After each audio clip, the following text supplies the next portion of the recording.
Hola, bienvenidos a este su programa Vivir Mejor con Francis Cohen. Tenemos a una personalidad acá. Estamos muy contentos y muy emocionados de tener al doctor Benjamín Huerta. Él es especialista en adicciones y con este gran tema de mucho interés. Cada vez hay más gente con este tipo de situaciones de adicciones y creo que la información y las herramientas son la clave para poder vivir mejor. Bienvenido, Benjamín. Me gustaría que tú te presentes. Claro que sí, muchas gracias Francis por invitarme y a todo tu público y esperemos llegar a un mensaje para que podamos beneficiar las vidas de muchas personas, al menos dar algo, ¿no? Un poquito, una semilla de información. Bueno, yo soy Benjamín García, soy psicólogo clínico de formación, especialista en adicciones, maestría en adicciones, tengo otra maestría por ahí, un máster por ahí en neurociencias y biología del comportamiento y bueno, básicamente he dedicado mi vida entera al tratamiento de las adicciones. O sea, he estado hace creo que 24 años dedicándome a este tema y pues es una de mis pasiones, ¿no? El poder brindar a las personas que padecen de adicción los mejores tratamientos disponibles, que ese es uno de los temas muy delicados de este tema, ¿no? El tratamiento es uno de los grandes temas. Pero bueno, muchas gracias por tu invitación, A Francis. ti, creo que el tema de adicciones es un tema muy amplio. Creo que vivimos en una cultura en donde fomentamos este tipo de conductas y las hemos llegado a normalizar.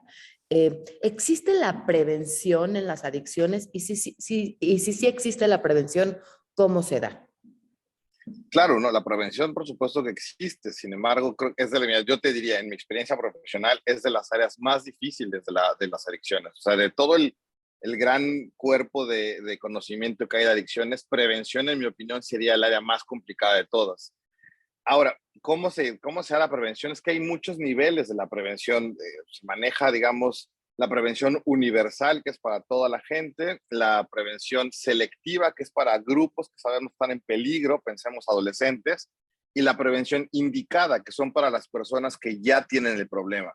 Entonces, hay diferentes niveles, pero por decirlo de manera muy sencilla, la prevención debe de iniciarse en casa y debe iniciarse en casa desde pequeñititos. Y por darte un ejemplo, una forma de dar este tipo de prevenciones sería en el manejo de medicamentos, ¿no? O sea, digamos, en casa nunca los papás permitir que o sea, siempre que dan un medicamento es que esto es porque estás enfermo y nunca debes de tomar más y son delicados y son peligrosos y dar ese tipo de información. Y por hacerlo más didáctico, la prevención se empieza en casa, como te he dicho, desde frases muy simples como lávate las manos. Estamos haciendo prevención para enfermedades gastrointestinales. Lávate los dientes en prevención de caries. Y lo mismo tenemos que hacer con el tema del consumo. Desde pequeñitos, no, amor, no puedes tomar alcohol porque el alcohol te hace daño, puede entrar a lastimar tu cerebro, puede enfermar tu cerebro. Oye, pero ¿por qué ustedes sí lo toman? Ah, los adultos podemos tomar un poco de alcohol y no nos lastima el cerebro porque ya está grande, ya maduró el cerebro. Ese tipo de frases simples y pequeñas es la forma en la que hacemos los papás prevención de forma efectiva desde en casa. Ya cuando estamos hablando digamos, de la adolescencia, pues ya ahí damos un poco más de información, pero con los niños la prevención debe darse desde muy pequeñitos con el tema de esto no se toma y no se toma porque es peligroso, te hace daño y dar pequeñas frases como el lávate las manos, lávate los dientes, ponte un suéter, que todas son medidas de prevención de diferentes patologías. Claro. Ahora, ya, por decir, cuando ya está la adicción instalada, ¿cómo funciona la mente de un adicto? Porque me queda claro que no es un tema de voluntad. Estas frases que escuchamos constantemente como échale ganas, deja de tomar, si te queremos, si tienes todo para ser feliz, si tienes todo para estar bien, porque no puedes. ¿Cómo funciona la mente del adicto que de alguna manera es tan difícil poder lograr? Me queda claro que la adicción no desaparece, pero lidiar con ella y poder tener una vida más sana. Es una súper pregunta porque esto nos posiciona en uno de los principales problemas que vemos, que es la comprensión de este padecimiento. La mente adicta funciona con una lógica completamente distinta a la lógica de una persona no adicta. Y eso es algo que muy poquitas personas pueden comprender. Es decir, para la mayoría de las personas que no tienen una enfermedad como esta, es imposible comprender que podamos perder el control de nuestro comportamiento. Así de, ¿cómo dices que no puedes? No me digas esas cosas. Claro que puedes. Yo, cuando quieres, puedes. Yo fumaba y el día que dije dejé de fumar de un día a otro. Tú, si no lo haces, es porque no quieres. Y esa es la creencia popular que existe y eso dificulta mucho el tratamiento.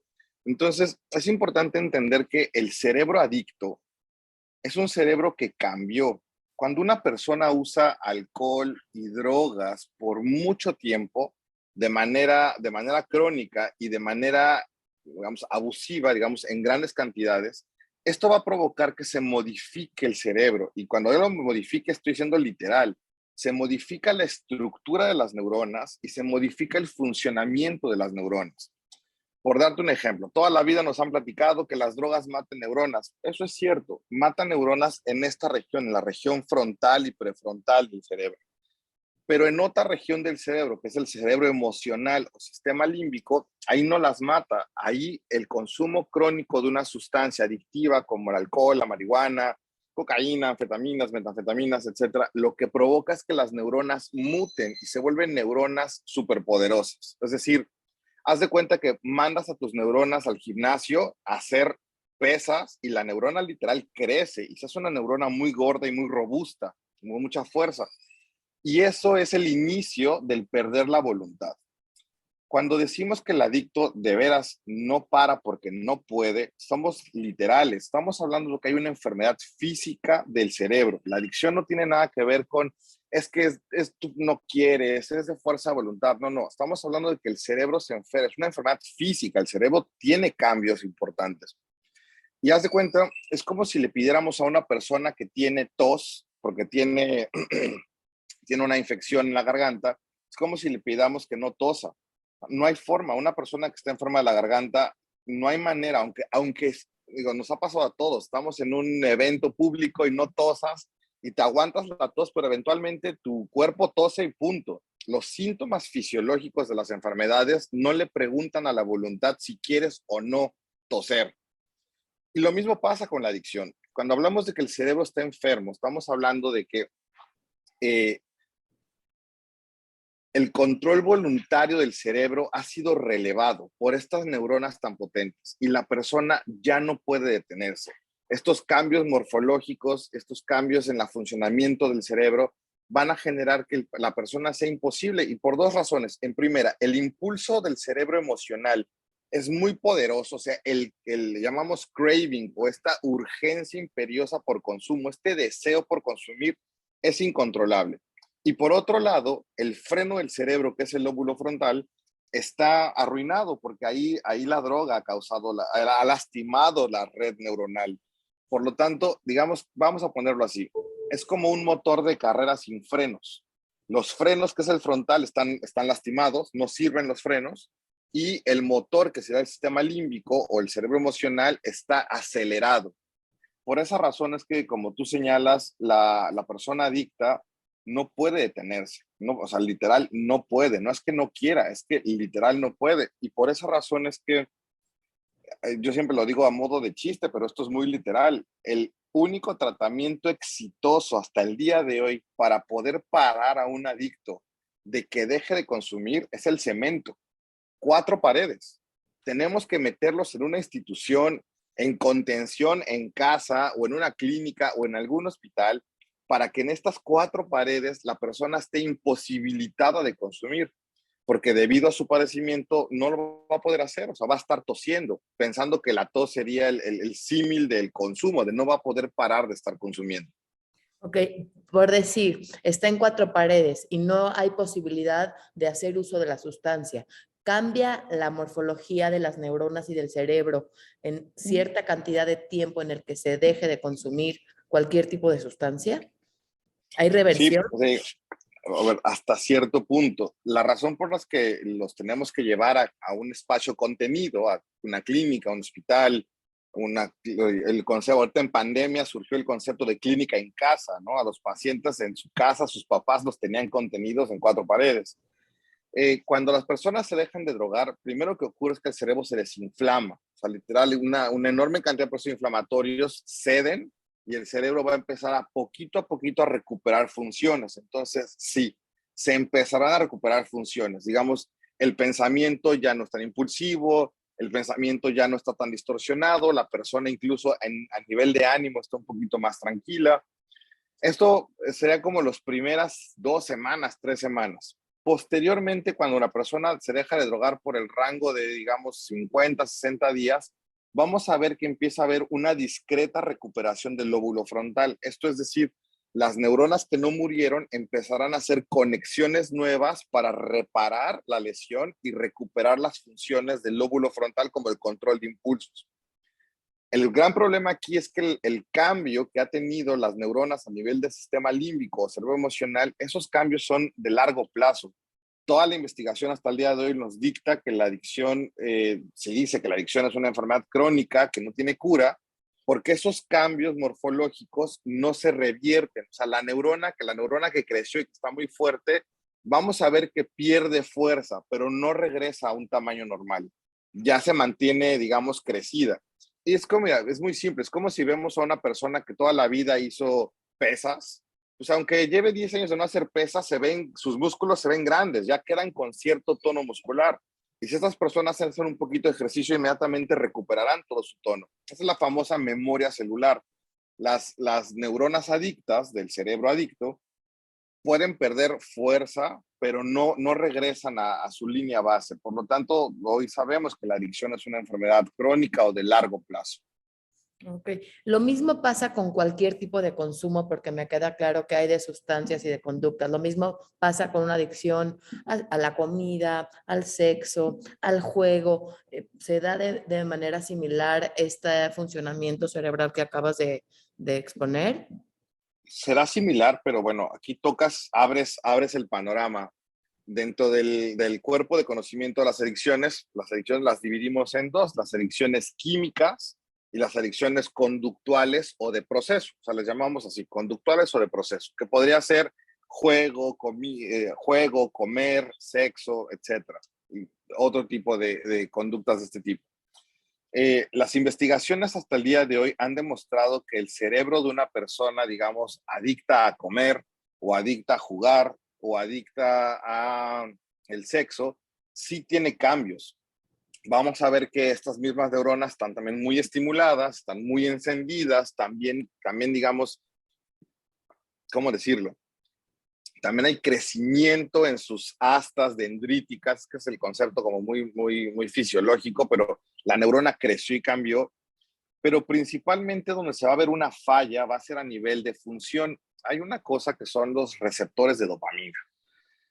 La dopamina hace muchas cosas en el cerebro. Una de ellas es hacernos sentir placer, pero otra también es hacernos sentir saciedad. Entonces, cuando una persona, digamos, se activan un tipo de receptores de dopamina, es cuando buscamos comida, buscamos sexo, buscamos agua, buscamos alguna actividad placentera. Y una vez que estamos comiendo con mucho apetito y con mucho placer, en cuanto el cuerpo se sacia, se activan otros receptores de dopamina y nos producen saciedad. En el caso de, por ejemplo, adicción a comer, vamos a ver, y también en el caso de juego, vamos a ver que los receptores de dopamina que modulan la saciedad están fallando, no funcionan correctamente. Ha habido cambios en su estructura.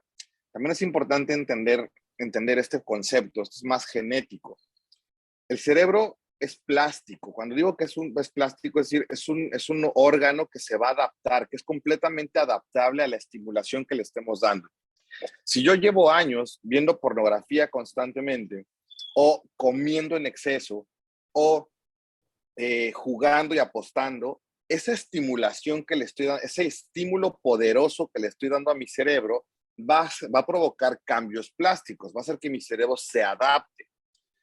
Y en esa adaptación que va a hacer el cerebro a ese estímulo que le estoy dando es donde van a empezar a ver, es donde vamos a llegar a una adicción de proceso o adicción conductual.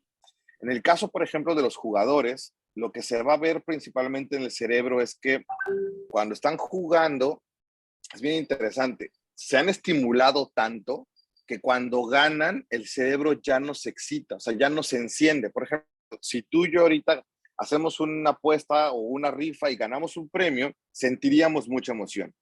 El cerebro del adicto al juego, cuando gana, ya no se activa muy discretamente, por lo tanto ya no siente placer. Y de manera muy dramática para las personas que tienen este tipo de adicciones, vamos a ver que cuando pierden es cuando hay mayor actividad, pero también es una actividad muy discreta. Entonces, vamos a decirlo así, cuando gana, siente poquito, y cuando pierde, prácticamente se ha desensibilizado el cerebro, no siente, es como si fuera inocuo. Por lo tanto, al no poder percibir la sensación de perder, que para cualquier persona se siente horrible cuando perdemos, cuando perdemos dinero, cuando no ganamos algo, se siente feo, ellos al no poder tener esta información cerebral, porque el cerebro ya se desensibilizó, es cuando vamos a ver que empieza el proceso de compulsión. Y por eso las personas apuestan primero 100, 200, 500, 5,000, 20,000, 100,000 casas. O sea, llegan a apostar una casa porque el perderla no les va a generar ningún tipo de actividad cerebral, solo que el cerebro cambió dramáticamente. Entonces, sí, en muchas adicciones de proceso se ha podido determinar los cambios, los cambios funcionales que ha tenido el cerebro principalmente. Sobre todo, te digo, adicción a comer, que ahí quiero puntualizar. La gente está muy acostumbrada a decir adicción a la comida y está muy de moda pensar que la comida es adictiva. Como tal, la comida no es un estímulo que causa adicción. La persona se hace adicta a la conducta de comer, porque la persona aprende que comiendo se siente bien, que comiendo se calma, que comiendo se pone contento y se hace adicto a la conducta, no es la comida en sí misma. Si la comida como tal fuera adictiva, veríamos una cantidad de adicciones en el mundo estratosférica. Ahora, por último, sí, en este mismo tema de adicción a comer también vale puntualizar lo siguiente. Hay ciertos alimentos que son mucho más, digamos, que pueden favorecer mucho más este tipo de cambios en el cerebro que otros. Cuando empezó toda la ingeniería de alimentos, producto del fast food, o sea, cuando cambia la alimentación en el globo terráqueo, que fue cuando inició la comida rápida, que es cuando también entra la ingeniería en alimentos, los alimentos fueron diseñados con una enorme cantidad de sal, una enorme cantidad de grasa y una enorme cantidad de azúcar. El cerebro humano, que es un cerebro primitivo de hace 50,000 años, no ha evolucionado desde hace 50,000 años, es el mismo que tenía nuestro antepasado de la sabana africana. Pues en la sabana africana conseguir grasa, azúcar y sal es muy complicado. Entonces el cerebro humano biológica y naturalmente está diseñado para responder con mucho agrado, con mucha, digamos, dicen novelty, con mucha novedad a lo salado, a lo dulce o a la grasa, porque básicamente son sustentos de la vida. El sodio de la sal, sin sodio el corazón no late, el cerebro no funciona, la grasita para resistir el hambre y el azúcar, porque es energía, son elementos básicos de la supervivencia. Entonces, cuando tú comes un alimento con ingeniería, que está perfectamente bien modulada la sal, la grasa y el azúcar, el cerebro lo detecta como algo muy relevante, muy deseable y obviamente va a querer más, más y más.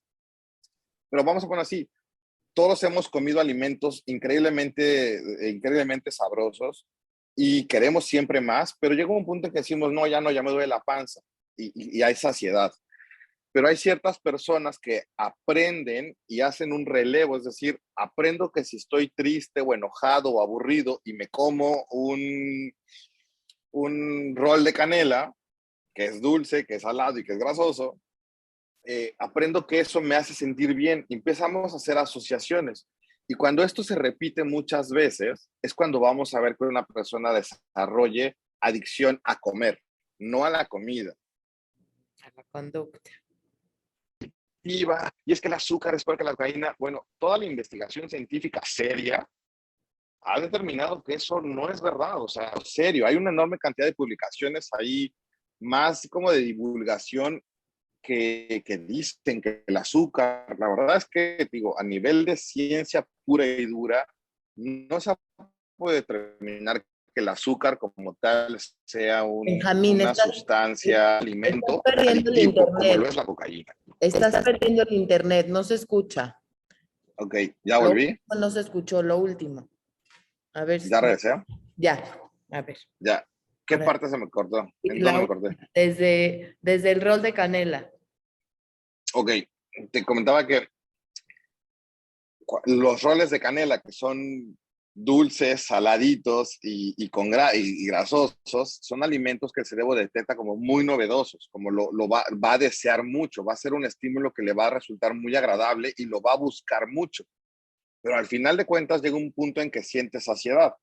El Claro. problema es que hay muchas personas que asocian el comer a modificar sus estados emocionales. Por ejemplo, estoy triste o estoy, y además esto lo vemos en la tele, ¿no? Todas las películas nos muestran ese rol conductual. Si estás triste, ve al refrigerador, saca el helado y cómetelo. O sea, nos enseñan a modificar estados emocionales con conductas como la comida. Cuando una persona aprende esto, aprende a calmar sus emociones con comida y esto lo empieza a repetir frecuentemente, va a provocar estos cambios funcionales de los que te hablo, al punto de una persona con adicción a comer no sienten saciedad. Si tú y yo sentimos saciedad al comer un plato de 600 gramos de alimento, cuando ellos se comen la misma cantidad, ellos no sienten saciedad. Por lo tanto, tienen que sobreestimularse, o sea, tienen que comer el doble o el triplo que tú y que yo para que su cerebro mande la señal de saciedad. Y la va a mandar de forma muy temporal y muy tenue. Es similar a lo que pasa con las personas de juego. Pero bueno, regresando a tu pregunta central, sí, en las adicciones de proceso o conductuales también notamos cambios en el funcionamiento del cerebro. Ok. ¿Y cuál sería el tratamiento ideal para, en general, para las adicciones de conducta o adicciones de sustancias? ¿Se usa el mismo Pues, tratamiento o cambia el tratamiento? pues mira, son similares en esencia, digamos, la filosofía se mantiene parecida en ambos casos, pero por ejemplo, en una persona que sea adicta a comer o adicta al sexo, no vamos a poderle pedir que se mantenga en abstinencia de comida, es imposible. Entonces tenemos que reentrenar a la persona a que aprenda a comer. Aquí el tratamiento es muy complicado porque finalmente la persona sigue comiendo, o sea, tiene relación con su conducta adictiva, pero no va a poder hacerlo como lo hacía antes. Entonces tiene su sofisticación, igual con el sexo. En un principio las personas de adicción al sexo las tenemos que mandar a abstinencia, pero eventualmente tenemos que reentrenar la conducta para llevarlos a una sexualidad, digamos, normal o una sexualidad sana. Entonces, por ejemplo, en un principio un tratamiento de adicción al sexo pedirá abstinencia, no cero masturbación, cero relaciones sexuales, cero pornografía y evitar cualquier tipo de contenido que pueda erotizar a la persona. Y ya después de un tiempo, cuando la persona pudo estar, digamos, en abstinencia de la conducta y que pudo estar trabajando en toda su componente emocional, depresión, ansiedad, frustración, coraje, cualquier situación emocional que pueda, trauma, es muy común el trauma en estas situaciones, ya que se trabajó emocionalmente con la persona, podemos pasar a la siguiente etapa que es reentrenar la conducta. A ver, puedes tener un poco de autoerotismo, puedes tener masturbación, pero va a ser sin ver pornografía, sin ver una revista, es solo con tu mente.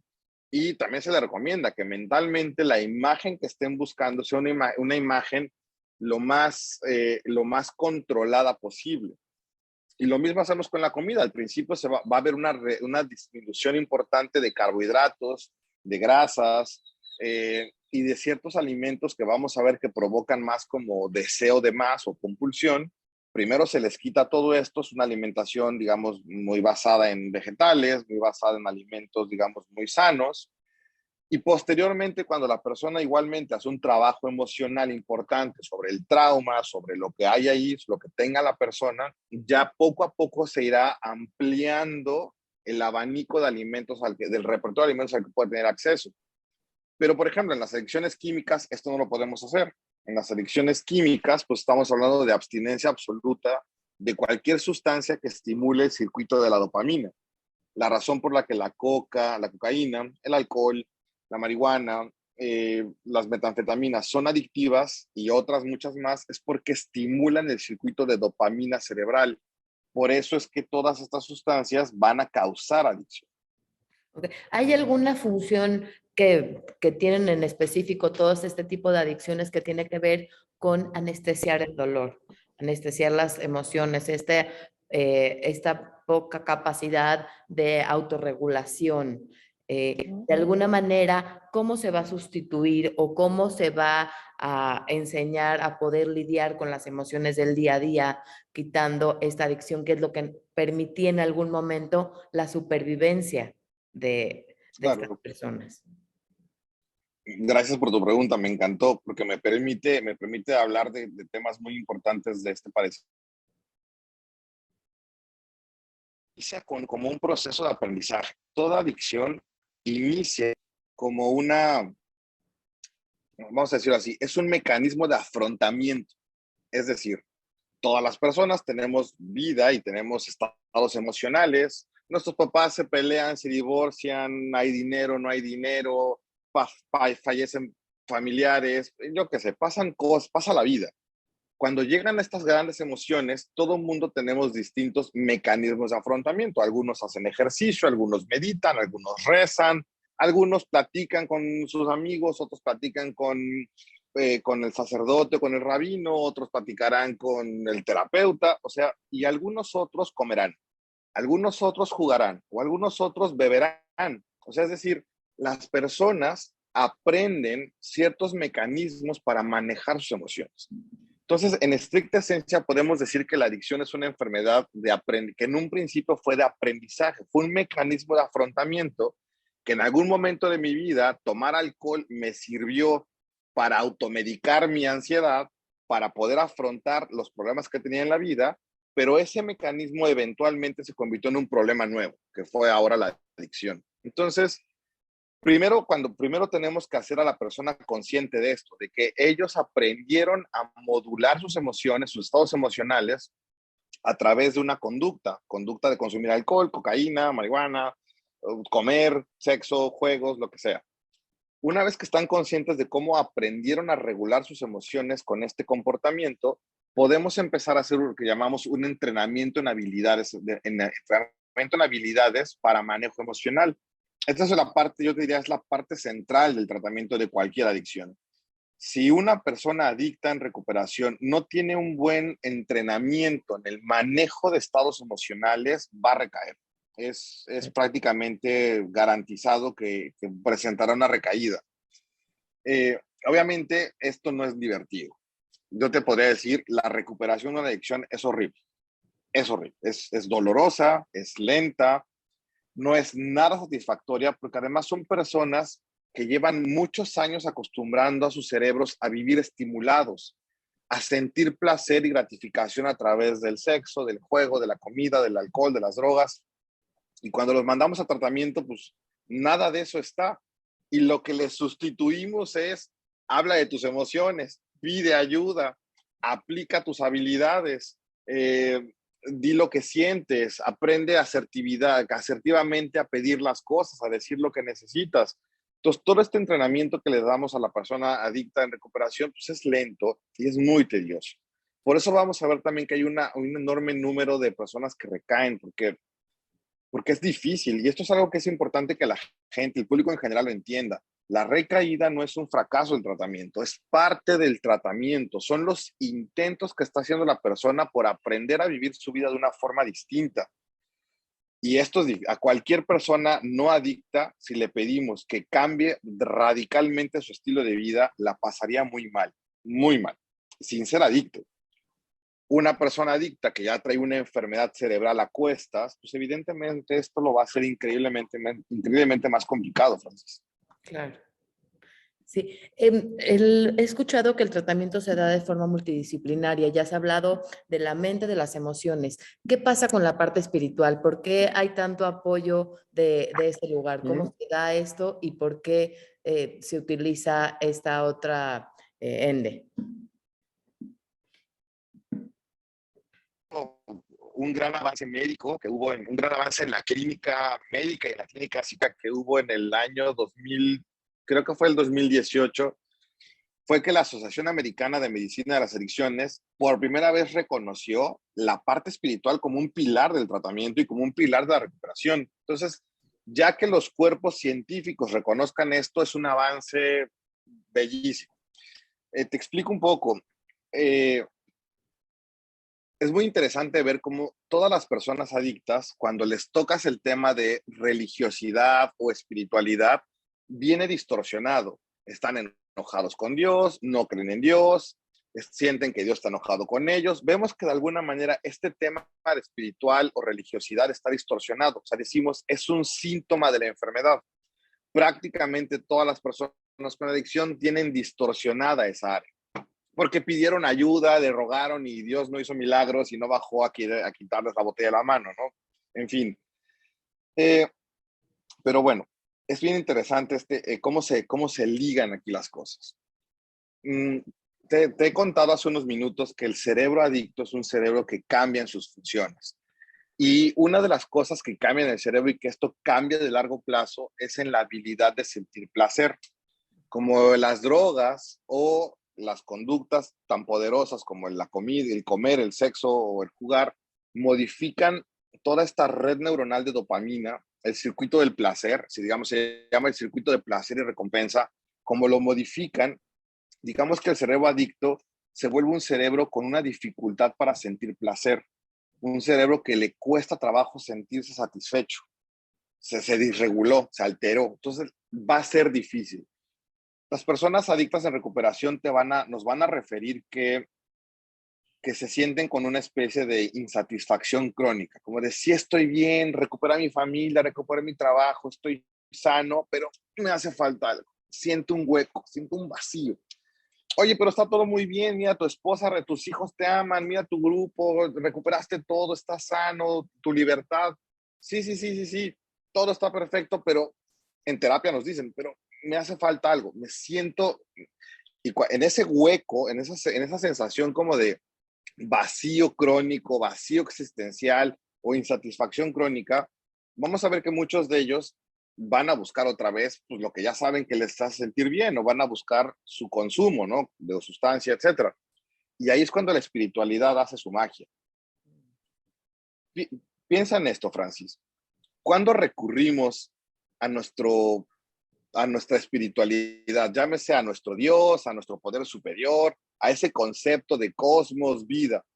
Prácticamente todas las personas recurrimos a eso, a esa otra fuerza, a ese otro poder más grande que nosotros, cuando nos sentimos que ya no podemos más, cuando sentimos que una situación nos rebasó y cuando sientes que ya no puedes más y te tiras de dolor o estás así hincado o estás en el cótel con toda tu fe pidiendo, yo qué sé, estás en cualquiera de las versiones de religiosidad que cada quien tenga, estamos pidiendo con toda fe algo, fuerza, ayuda, solución.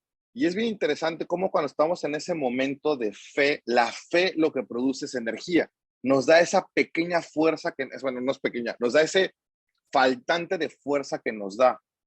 Entonces, las personas se han dado, los investigadores en adicciones se dieron cuenta que el paciente adicto que vive con esta sensación de insatisfacción crónica, solo el trabajo espiritual va a llenar ese hueco. Cuando se sienten así que les falta algo y en ese momento hacen un rezo, una oración o hacen contacto con ese poder superior, Dios, cosmos, naturaleza, lo que cada quien quiera, es cuando van a poder llenar falta, ese vacío llenará a través de la práctica de la espiritualidad. Es hermoso. Y bueno, esto el ser humano lo sabe desde hace años, ¿no? Por eso tantos filósofos han redactado esto. Por algo el ser humano como especie siempre estamos buscando a ese ser superior a nosotros, que nos dé cobijo, que nos proteja, que nos calme, que nos dé fuerza, que nos ayude. Y por esta razón es que la espiritualidad en el tratamiento de las adicciones va a ser uno de los elementos pilar, sobre todo en la recuperación de largo plazo. Al principio no, al principio el cerebro está tan lastimado que va a ser difícil que ellos puedan hacer una relación consciente con un poder superior o una relación, digamos, funcional. Van a seguir peleándose, van a seguir diciendo que no creen, que esos son lavados de cerebro. Pero cuando la persona ya lleva más de un año aproximadamente, es cuando es el momento correcto para empezarse a agarrar de esa espiritualidad. Cuando sientan que su adicción los está doblando y están a punto de drogarse, es cuando vemos que poder superior, o sea, esa fe, ese acto de fe, de espiritualidad, es lo que los va a sacar de esos momentos de posible recaída. Ahora, ¿qué pasa, por ejemplo, cuando un adicto sale de estar en una clínica que está totalmente contenido, seguramente con muchos especialistas, con muchas terapias al día, y regresa a su vida diaria? ¿Qué necesita para poder seguir con esta contención y no tener una recaída asegurada? Porque sí, Asegurada. una clínica está pues con todo lo necesario, está totalmente armado y contenido, pero eventualmente va a tener que salir al día a día. ¿Cómo se maneja esto y qué se necesita? Pues mira, otro de los grandes pilares del tratamiento de las adicciones es lo familiar. Sabemos que la adicción es una enfermedad familiar. Sistémicamente hablando, o sea, en la terapia sistémica o terapia de familia, se ha podido establecer con mucha precisión que cuando en una familia existe una persona adicta, no vamos a hablar de familia con un miembro adicto, decimos es una familia adicta, porque toda la familia enferma. Papá y mamá empiezan a pelear, los hermanos pelean, unos cuidan, unos protegen, unos se enojan, o sea, se hace un caos en la familia. Entonces hablamos de familia adicta, razón por la cual la familia también va a ser un pilar importantísimo para la recuperación. La familia necesita también recibir tratamiento. Okay. Incluso, mira, los datos estadísticos nos dicen lo siguiente: cuando una persona adicta llega a una clínica o a un tratamiento formal de adicciones y llega solo, o sea, sin su red de apoyo, pareja, hermanos, mínimo un amigo, llega sin red de apoyo, decimos que la posibilidad de éxito es del 20%. Pero cuando una persona adicta llega a tratamiento y viene su red de apoyo, llamemos de familia, las posibilidades de éxito suben a un 80% en los primeros 6 meses. Estamos hablando de que sube muchísima la posibilidad de éxito, siempre y cuando la familia reciba tratamiento. ¿Por qué? Porque las dinámicas de familias adictas, el principal tema que vamos a ver es que la comunicación es terriblemente distorsionada. Hay vicios comunicacionales atroces. Eso por un lado. Por otro lado, esto es otro dato bien, bien duro. De todos, tenemos depresión, ansiedad. Se cortó. Es que está fallando un Mira, poquito el internet. Te quedaste cuando la familia, en la distorsión de la comunicación. la cuestión. A ver.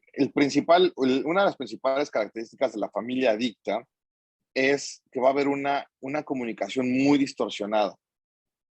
Y esto va a generar atrocidades en las dinámicas entre las personas.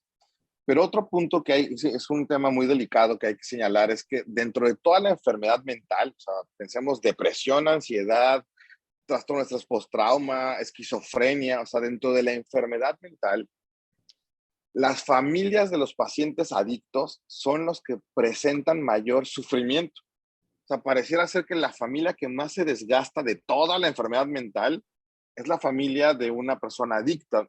Y se comparten las estadísticas con las personas que tienen trastorno de conducta alimentaria, que también es devastador. Eh, entonces, es importante que la familia reciba un tratamiento integral para que modifique, uno, las formas comunicacionales, que se puedan comunicar de maneras más sanas. Uno, dos, que la familia deje de hacer todas esas conductas que facilitaban el consumo. Por ejemplo, es muy común ver que de pronto, oye, es que me traen a mi paciente, es que mi hijo bebe mucho, todos los fines bebe. Oye, ¿y por qué le sigues dando permiso de irse al antro el fin de semana? Ay, pues es que ya está grande, ¿qué edad tiene? Tiene 19.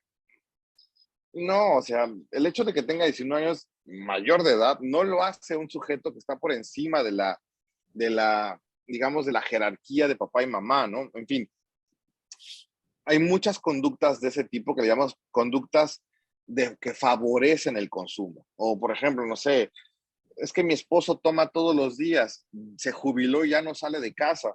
Oiga, señora, ¿y cómo le hace para conseguir el alcohol? ¿Cómo llega el alcohol a su casa? Ah, pues yo cuando voy al súper no compro. Señora, ya no compra alcohol, ya no vaya al súper, ya no lo compre. O sea, tenemos que entrenar a la familia para que dejen de hacer esas conductas que favorecen que se mantenga la enfermedad. Y el entrenamiento que damos con la familia es un entrenamiento para que ellos fomenten la salud, fomenten las conductas sanas. Y de igual manera, por ejemplo, es si ven a su hijo o hija mal, o si ves a tu papá mal o a tu esposo, llámanos, ya, no te esperes a que se pueda. Oye, no lo veo bien, no fue a su grupo, lleva una semana sin ir al grupo, oye, no se está, ya no va a terapia, lo veo muy irascible. También es una serie de indicaciones que damos a la familia para entrenarlos a que cuando el adicto regresa a casa, este ambiente sea un ambiente lo más adecuado para que se mantenga el tratamiento que vienen de acabar de recibir. Ahora, no todas las personas adictas requieren internamiento. Ok. También esto va a depender de la intensidad. O sea, a ver, cuando hablamos de salud y de enfermedad, siempre tenemos que entender que hablamos de grados. Hay algunas adicciones que están en etapas iniciales que las podemos sacar adelante con tratamientos ambulatorios. Pero hay algunas adicciones que llevan 10 años de evolución y que no hay nada que hacer más que llevarlos a una clínica primero para poder empezar. Entonces aquí también tenemos que hacer una valoración correcta de qué es lo mejor para la persona, ¿no? Eso es otro de los detalles que hay que tomar en cuenta. Hay mucha mentira y mucha manipulación alrededor de un adicto. Es muy difícil de pronto, de entrada, que un adicto acepte que es adicto. Generalmente la familia es la que pide ayuda. ¿Qué mensaje les podrías dar a los adictos y a las familias para poder dejar de sentir esta culpa, esta vergüenza? Porque si lo vemos como tal, como una enfermedad y toda esta mentira y toda esta manipulación que cubre y que está alrededor de todo este dolor y sufrimiento. Pues mira, creo que lo acabas de decir tú. Lo primero y lo más importante es que las familias entiendan que es una enfermedad, mamá, que no falló papá, que no fue culpa del abuelo, que no fue culpa de nadie. La persona se enfermó no porque aprendió a modular sus estados emocionales con jugar, con comer, con drogarse. Y esto pasa, o sea, así como nos enfermamos No se del escucha. estómago y del Perdón, corazón y del Benjamín. pulmón, también se nos enferma el cerebro. Se Es como el cortó, primero, Benjamín.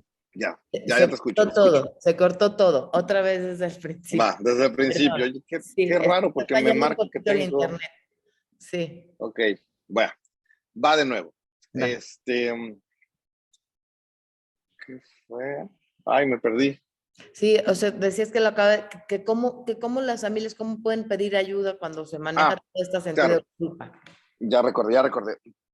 Te decía, Francis, que tú acabas de dar la respuesta. Lo primero y más importante de todo es comprender que esto es una enfermedad física del cerebro y que así como se enferma el corazón y nos enfermamos del estómago, también se enferma el cerebro.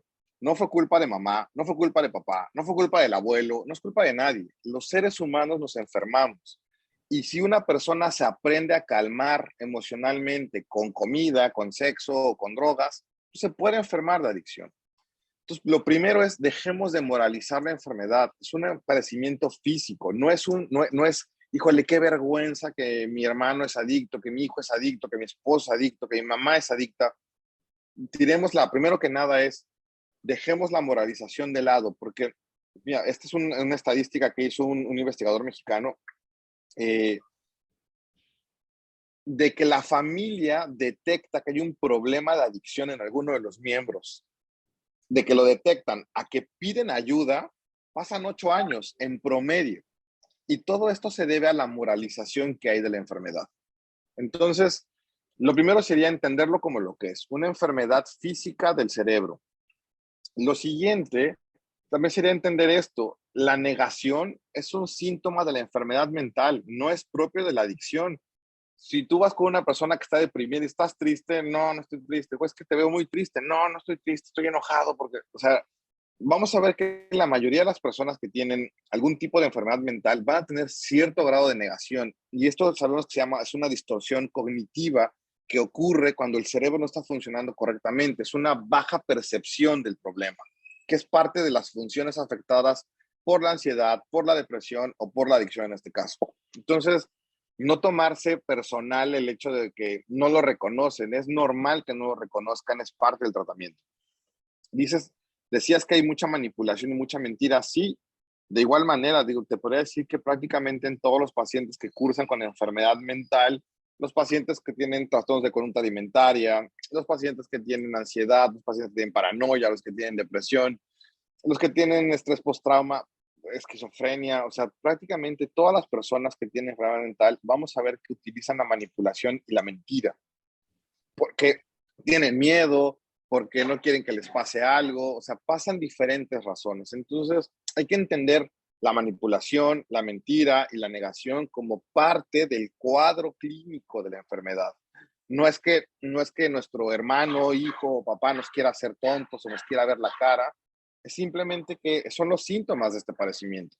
Claro. Entonces, básicamente te diría, pues bueno, que inmediatamente en cuanto tengan una duda o tengan alguna sospecha de que mi familiar se está enfermando, que inmediatamente busquen ayuda con un especialista. Pero importante, con un especialista. Los médicos, los psicólogos, digamos, los médicos, un médico en general, un psicólogo clínico, no tienen los conocimientos para detectar esto. Tienen cierta información. Claro. Incluso hay algunos médicos psiquiatras que su línea de especialización los ha alejado, o sea, tienen nociones, pero no tienen un conocimiento claro de esto. Por eso es importante que vayan con un especialista, que me ha tocado miles de veces que no, es que lo llevamos con el terapeuta y el terapeuta le dijo pues, que nada más fumara poquito, que ya no fumara tanta mota, que lo regulara, que le bajara, Claro. o que ya no tomara tanto, que le bajara, que se modura, ¿sabes qué? Y eso es a lo que voy. Es importante que sea la visión de una persona que tenga experiencia en el tratamiento con dolores de sustancias o con las conductas adictivas, para que realmente pueda dar una valoración precisa e indicaciones a la familia, que los pueda guiar exitosamente. Claro.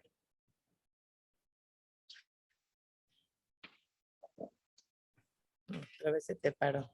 ¿Con qué te gustaría cerrar, Benjamín? ¿Qué mensaje te gustaría darle a la audiencia que está escuchando, ya sea que ellos estén pasando por una adicción o tengan algún familiar o alguna persona cercana con algún tipo de este padecimiento? Me gustaría plantearle a toda tu audiencia, Francis, que es súper importante entender que el cuidado de la salud mental debe de ser algo que debe de ser igual de importante que cualquier otra área de la salud. Así como nos cuidamos ahora de no contraer COVID, de igual manera hay que cuidar la salud mental, que es muy común ver que las personas enfermemos de algo, de nuestra salud emocional.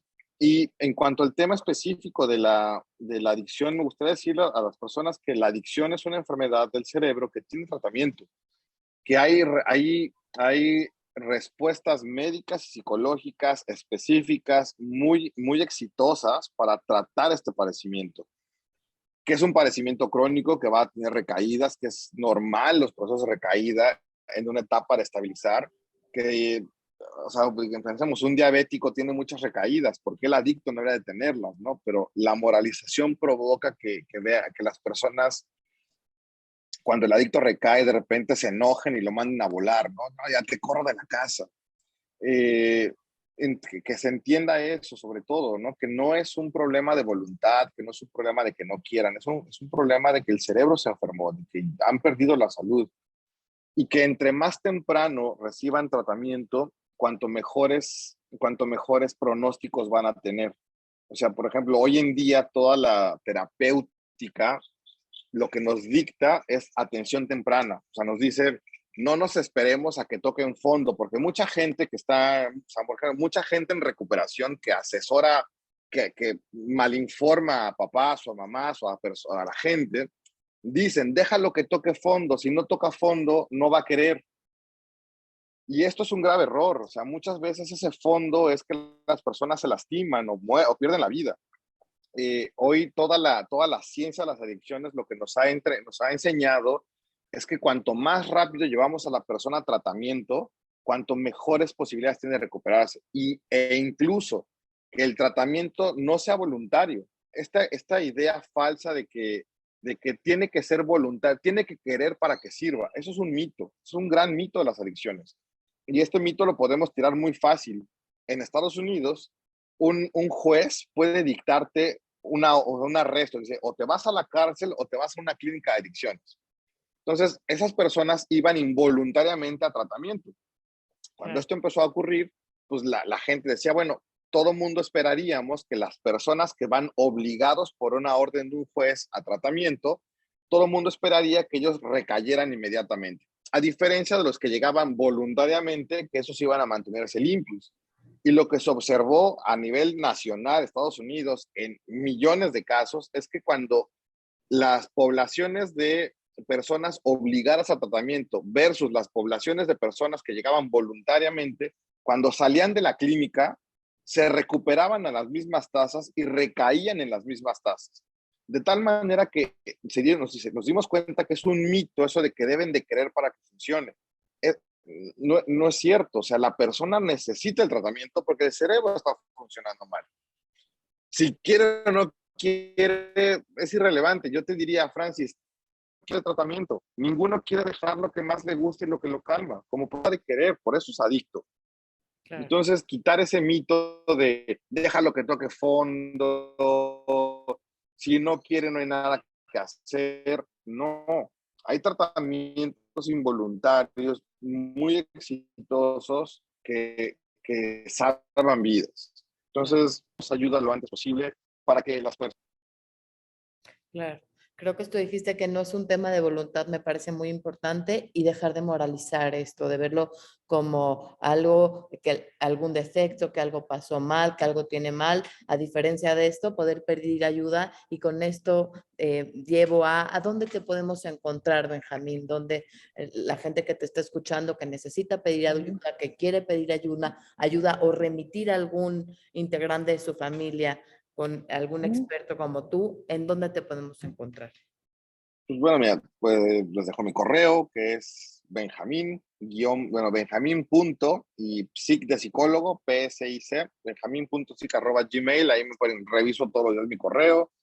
Y tengo por ahí una pequeña página de Instagram que también por ahí pudiera ser otra opción. Digo, está dedicada a la salud mental, que se llama Mente Sobria. Y es así, todo con arroba, todo con minúsculas, mente y sobria, la O de sobrio va con cero, en lugar de O es con un cero. Ok. Ahí Yo, también me pueden encontrar, o básicamente son ya como mis medios de contacto que reviso constantemente, que estoy pendiente de ellos y también debo estar en los directorios de Umbral, en los directorios de especialistas de Umbral, también ahí me pueden encontrar. perfecto. Pues te agradezco mucho, Benjamín. Me quedo con muchas dudas. Creo que este es un tema muy amplio, muy interesante. Aprovecho para invitarte en una segunda entrevista si es que puedes.